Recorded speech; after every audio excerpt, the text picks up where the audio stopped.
शहर के बाहरी इलाके में एक पुराना खंडहर जैसा घर था जिसे लोग शापित हवेली कहते थे।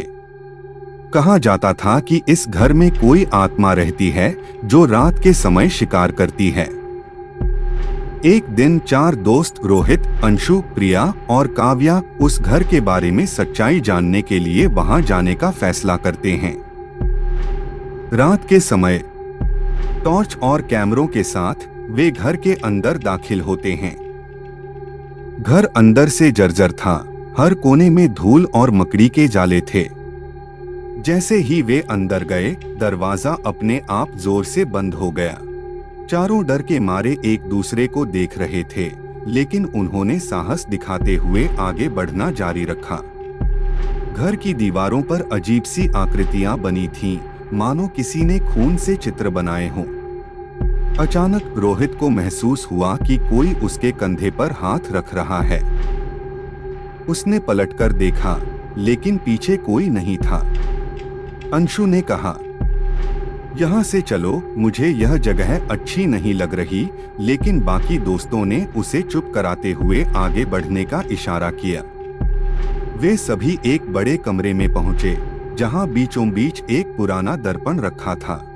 जैसे ही उन्होंने दर्पण में देखा, उन्हें अपने पीछे एक काली परछाई दिखी। परछाई धीरे धीरे आकार लेने लगी और एक औरत की डरावनी आकृति में बदल गई। उसकी आंखें लाल थीं और उसका चेहरा जले हुए मांस जैसा दिख रहा था। तुम लोग मेरी जगह पर क्यों आए हो? उसने चीखते हुए कहा। अचानक कमरे की सारी चीजें हवा में उड़ने लगीं। प्रिया डर के मारे रोने लगी। काव्या ने भागने की कोशिश की, लेकिन जैसे ही उसने दरवाजे की ओर कदम बढ़ाया, एक अदृश्य ताकत ने उसे रोक लिया। आकृति ने फिर से चीखते हुए कहा, तुम यहाँ से कभी नहीं जा सकते। धीरे धीरे एक एक कर सभी दोस्त गायब होने लगे। रोहित ने आखिरी बार देखा कि उसकी परछाई भी उसे छोड़कर जा रही थी। अगली सुबह पुलिस को हवेली के पास 4 कैमरे और कुछ जले हुए कपड़े मिले। दोस्तों का कोई सुराग नहीं था। लोग आज भी कहते हैं कि रात के समय अगर आप उस हवेली के पास जाएंगे तो चीखों की आवाज सुनाई देती है।